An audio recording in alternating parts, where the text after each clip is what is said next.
हाय guys, माझं नाव Akshay. Welcome back to what's my review. So आजच्या व्हिडिओमध्ये पुन्हा एकदा साडेमडे 3 या फिल्मच्या टीजरबद्दल डिस्कस करणार आहे. सो प्लीज व्हिडिओ शेवटपर्यंत बघा आणि चॅनलला सबस्क्राईब करा. पुन्हा एकदा साडेमडे 3 हा चित्रपट 30 जानेवारीला ऑल ओव्हर महाराष्ट्र रिलीज होणार आहे आणि रिसेंटली या फिल्मचा 1 मिनिट 40 सेकंडचा टीजर रिलीज झाला, जे ऑनेस्टली सांगू तर मला ठीकठाक वाटलं. यामागे अनेक कारण आहे ज्याबद्दल आता डिस्कस करणार आहे. हा संपूर्ण टीजर रिंकू राजगुरूच्या कॅरेक्टरने नरेट केलाय, ज्यामध्ये मदन, चंदन, बबन आणि रतन या चारही कॅरेक्टरने त्यांनी इंट्रोड्यूस केलंय. त्याचं इंट्रोडक्शन तर मला आवडलं.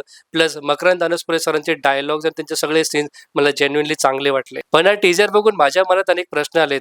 मदन, चंदन आणि रतन या तिघांच्या कॅरेक्टरला पार्ट 1 मध्ये कंक्लुजन दिला गेला होता, तर तसं काय झालं की फिल्मची स्टोरी पुढे एक्सटेंड झाली आहे. सेकंडली, अशोक मामाचा कॅरेक्टर म्हणजे रतन यांना बायका का आवडत नाही आणि त्यांनी त्यांच्या भावांना सुद्धा बायकांपासून लांब राहायला काय सांगितलंय, या सगळ्यांची उत्तर आपल्याला पार्ट 1 मध्ये दिली होती. पण तरी सुद्धा मेकर्सने आता असं काय नवीन केलंय हे जाणून घेण्यासाठी मी खूप जास्त उत्सुक आहे. या फिल्मचा टीजर बघून असं सुद्धा वाटत आहे की मेकर्सने पार्ट 1च्याच कॅरेक्टरला इकडे रियूज केलं, रिइन्व्हेंट केलंय, ज्यामध्ये त्यांनी नवीन स्टोरी क्रिएट केली आहे with one more additional character played by Rinku Rajguru. या फिल्मच्या पार्ट 1ची स्टोरी, त्याची कॉमेडी आणि कॅरेक्टर्स आज इतकी आयकॉनिक झाले की त्या फिल्ममध्ये आजही ती रिपीट व्हॅल्यू आहे. म्हणून पार्ट 2 मध्ये या कॅरेक्टरला जास्त क्रिंज न दाखवता रिलीव यांची कॉमेडी जेन्युइनली फनी असो आणि सिच्युएशनल बेस असो, which is very very important. बाकी अंकुश चौधरी यांनी हा सिनेमा डायरेक्ट केला, त्यांचं प्रेझेंटेशन तर चांगलं वाटत आहे आणि टेक्निकली सुद्धा सिनेमा चांगला दिसून येत आहे.